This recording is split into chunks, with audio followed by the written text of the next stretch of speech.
Welcome, adventurers. Today, we're diving into the fascinating world of mythical monsters, strange creatures, and mysterious and dangerous realms.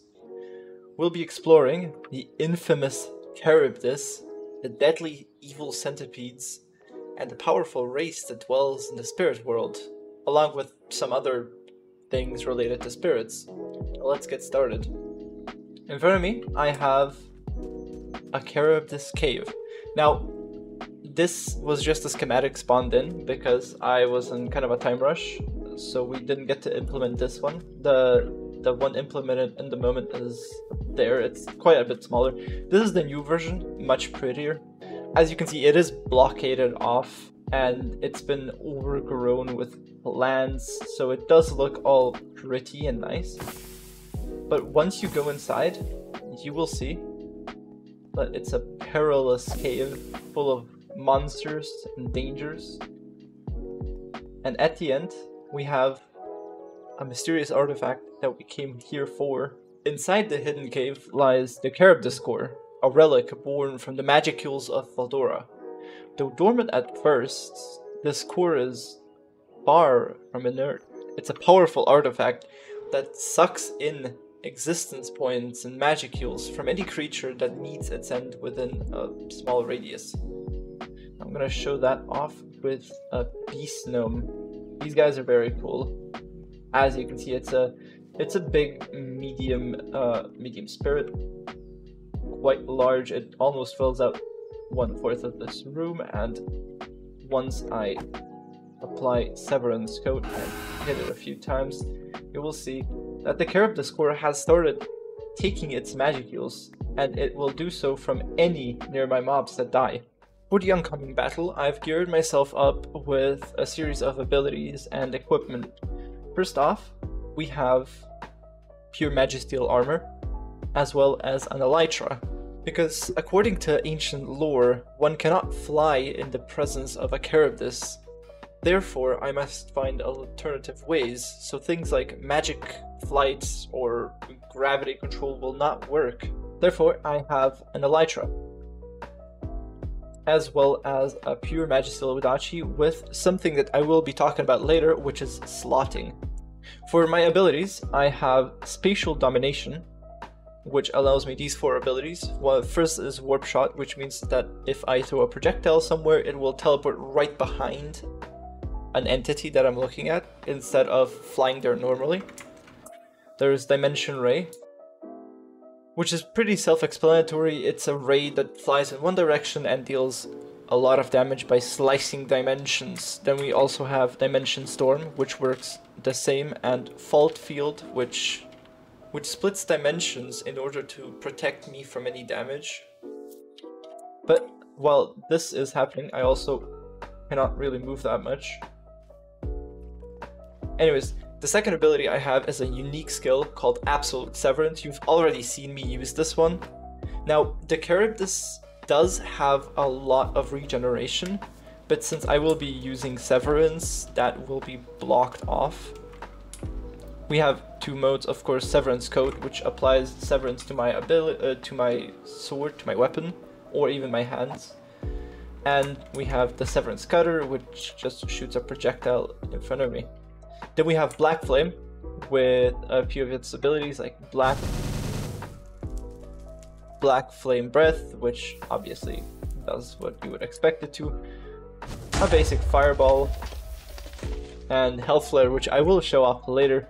Then we also have a Ranged Barrier for protection, Megiddo with Auto Target, and Teleport, so that I might fly into the air a bit easier, because it's going to be quite hard.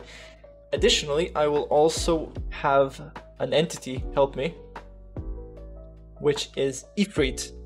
Now, I know we haven't shown the Ifrit boss fight, but that's just because there's so much to show and so little time and in these devlogs that I have to squish things in like this.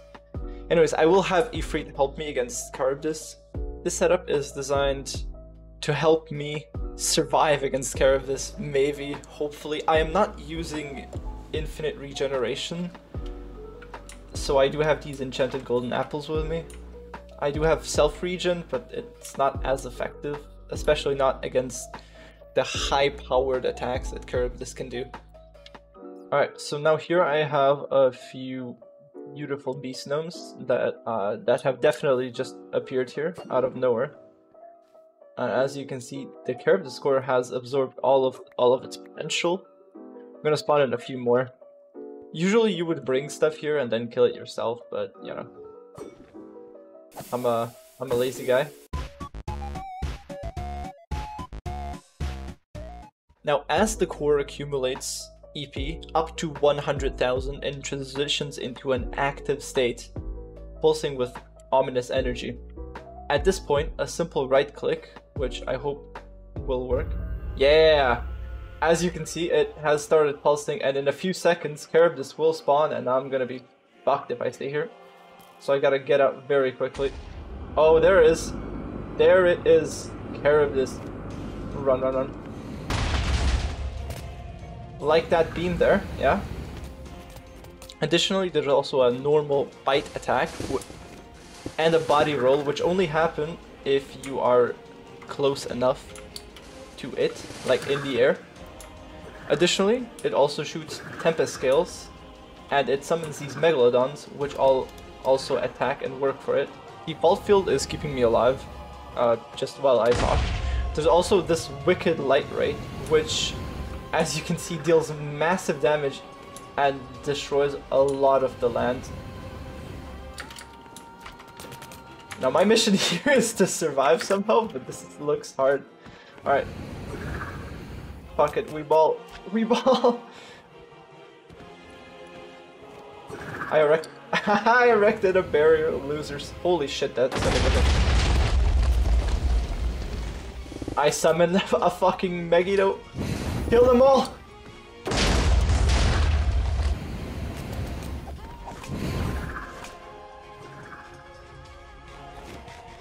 Megiddo is doing its job. I'm also gonna summon my boy Ifrit. There he is! Go fuck him up, champ. Yes, sir! Yes, fucking sir, let's go. Dimension rate. Hit him with that.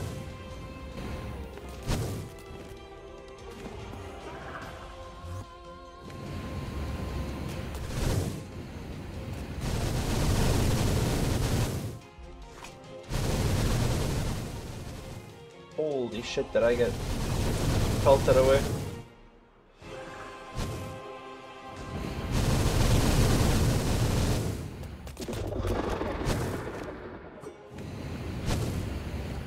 That was some good damage. That was some good damage.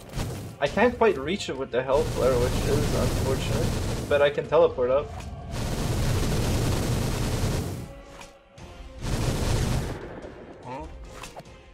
Oh. Shit, well there it dies, alright. And there is the Charybdis core. Now, once it drops and you right click it, you gain two very powerful abilities. One is gravity manipulation, which allows you to get gravity domination. And these two abilities allow you to fly in creative mode, basically. And additionally, you get magic jamming, which is overpowered in its own right because it blocks elemental magic.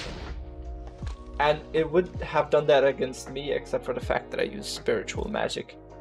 As you can see, the Charybdis is not a foe to be taken lightly. I have a lot of armor and a lot of everything, and yet I've used so many magic heals. It's insane. It uses a variety of attacks, from powerful bites and body rolls, which I've already shown, to summoning the tempest scales, and lastly that massive light ray which destroys the environment like it's nobody's business. Charybdis is definitely the strongest boss that's in the game right now, simply due to the fact that it blocks anything from coming close to it, but let's not talk about that. The Megalodons are also powerful in their own right. They deal a lot of damage, they have their own special attacks. For those brave enough to fuse with the core, a new set of powers awaits. Depending on the core's state, it can grant immense MP reserves, gravity manipulation, magic sense, and even ultra speed regeneration, transforming the wielder into a super powerful and formidable opponent. Once I use the ability of Degenerate on it by clicking E, you will see that I have went from 100,000 EP to 200,000 because this was an active core. So if I hadn't beaten Charybdis 10 seconds prior to this, I would have received gravity manipulation and magic sense, but I already had magic sense. If it is inert, which means that you have already beaten Charybdis, you get 200,000 magicules, gravity manipulation, magic jamming, magic sense, and even ultra speed regeneration. Alright, let's go to the next segment, which is the evil centipedes. Moving on from Charybdis, let's explore another fearsome creature, the evil centipede. These giant insects, which I'm looking for in this jungle, are dangerous hunters found in caves, jungles, forests, and swamps. Known for their scary, paralyzing breath, which can stop you from moving completely, and their relentless appetite, evil centipedes grow larger and more powerful as they consume more prey. And I think I hear one. Yeah, that's it. Look at this beautiful bastard. That's it shooting a paralyzing breath at me, by the way. As you can see, they are multi-segmented, and this one just disappeared to who God knows where. They are multi-segmented, and they just get more segments as they get stronger. I'm gonna hit this one a few more times. As you can see, once it goes below a certain point in their HP, which is 25%, I get the ability to name it. And if I endow it, I'm gonna call it Willy, but with a V instead of a W. It becomes even larger. Shit, my bad. My bad. It becomes even larger and even longer. And by clicking R, or whichever key you bind that to, you can shoot the paralyzing breath as well. No, unfortunately you cannot hit yourself. In combat, the evil centipede uses its paralyzing breath and powerful melee attacks to subdue its prey, kill you and devour you, and then spawn camp you for the next half an hour.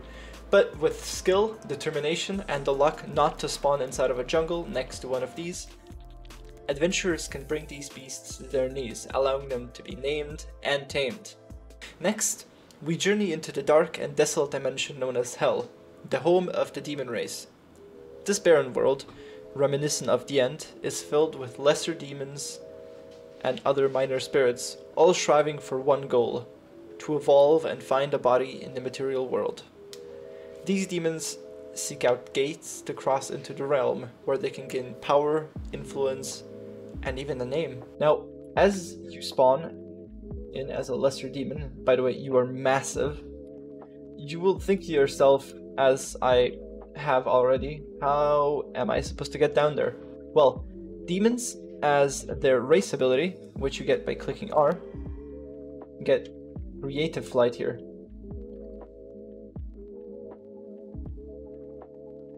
And of course you can turn it off so that once you click space you fly. Now currently there are no lesser demons because we haven't coded them in yet, but they have been created, as well as greater demons. We have the models and they look sick, and I can't wait to show them off to you guys. They are already on our Patreon as one of our oldest posts, and I remember seeing them and I was thinking to myself, oh my god, this is absolutely awesome. Now, the Deamon Race starts with 40 HP and a lot of magicules and aura to boot. They have what's called an easy start. Also, they begin with two skills. The first is what's called magic resistance, and the second is called possession. Possession is an intrinsic skill of the Deamon Race, and with this skill, which doesn't have an icon, oh, I apologize so much, it's being created as we speak, as I speak, you get to steal the body of anything in the material world, or the overworld, and with this body, you get to exist there. Now, if I were to go there right now, by finding a gate.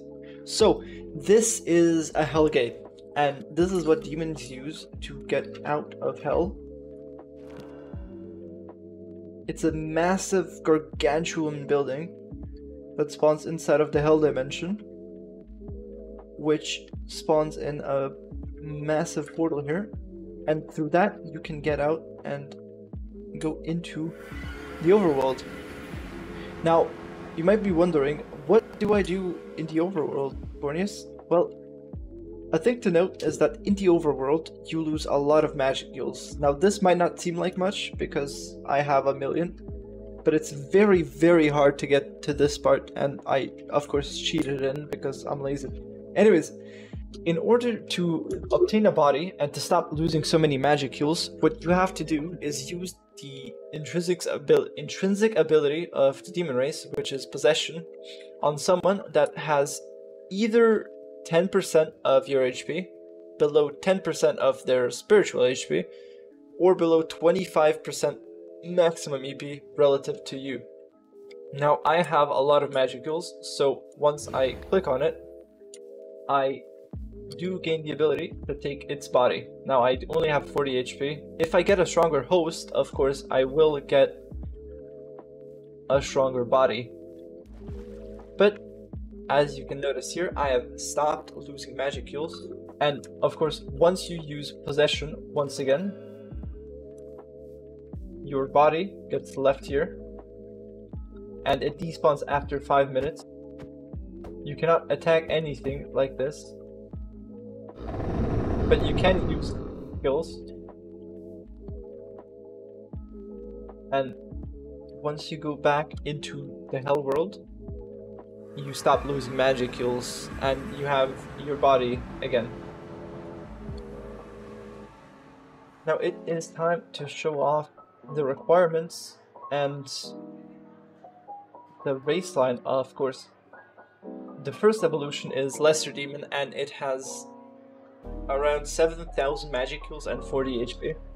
As a Greater Demon, you gain double your HP, which is 80, and 275 spiritual HP. Once you become an Archdemon, you gain 200 HP. And up until now, all you needed to evolve was EP, but it gets harder from Archdemon to Demon Lord. To the topic of Demon Lord, which is the next evolution in the line of the Lesser Demon. I am currently an Archdemon, and if I wanted to evolve into a Demon Lord, I would need 2 out of 3 items. Firstly, I would need a body, which I gain through possession, a name, and I need to be either a true Demon Lord or a true hero. For the next one after that, a Devil Lord, you need all 3. So you need a name, a true Demon Lord / true hero status, and a body. And naturally, the Devil Lord is a very powerful evolution, a final evolution that is as strong as the Divine races. It has 6,666 HP and 40,296 spiritual HP with 1,000,000 AP. Of course, you would have it higher. This is just the bare minimum you need to evolve. Not all spirits in this world are malevolent. Greater spirits, like Ifrit, the spirit of fire, can be summoned through special rituals. However, these powerful beings do not remain for long, existing only for 5 minutes before they vanish, leaving no EP or items behind. Now, here is Ifrit coming out of a pentagram that is colored red. Each of the different greater spirits has its own color, but the pentagram stays very similar. Here's Ifrit. It has 200 HP and it's quite a powerful summon to have. You cannot name it, and once it dies, it will not leave any items or anything behind. To summon one of these greater spirits, an adventurer must first navigate to the labyrinth, as we have in the previous devlogs, and be chosen by the spirit itself. Now, it either needs to be a greater spirit or a spirit lord. The rewards for such a summoning are great, but the challenge is not for the faint of heart. As in the last devlog, you need to already be strong enough to go through the Spirit Labyrinth and to beat the Spirit Protector Colossus in order to gain the privilege of seeing if a spirit is going to choose you. That is a lot of very complicated words. Now, another thing I wanted to talk about is slotting. You may have already seen it before, but basically, once a weapon gains enough EP, it will gain one or few of the engravings it can get. There are a lot of cool ones, but I'm here to talk about slotting specifically. Now, the way slotting works is that you gain a core from a spirit. You can create these cores yourself. Now, it's an empty core, and you build it by having medium quality magic crystals and then a magic stone, which is once again made with low magic steel ingots and low quality magic crystals. And now, with this, you can right click on a spirit that you have tamed and then take a bit of their EP in order to create one of these elemental cores. Now, these are quite important, and once you get one of these, you can put it inside of your weapon in order to get cool elemental attacks. And I'm gonna put in water and air, right? And here I'm gonna put space and earth, and here I'm gonna put just earth and fire. So in the first one we have earth and space, and I hold right click in order to send out the projectile, which is a dud. Some of these cores just don't work with one another. The same would happen, I believe, with fire and water. They would just cancel each other out, right? Water and air will shoot an ice projectile, which will cause chilling to a target. And fire and earth are going to send, I believe, a magma. Never mind, they just don't work. Fire and window. I always do this. Fire and window are going to send a fireball which just spreads fire. There are a lot of very cool, very powerful combos. With slotting 3, you can get even more slots. Well, you get 3 slots, and then with that you can have even more combinations. But I'm not going to show that in this devlog. There is, however, a Patreon video on slotting, which you can see by going into the description, and then of course subscribing to our wonderful Patreon, which has so much info that isn't in these devlogs that it's honestly laughable. There's, I believe, 30-40 skills that we have shown there that are never going to go into devlogs. There's mob showcases, there is item showcases, there is feature showcases.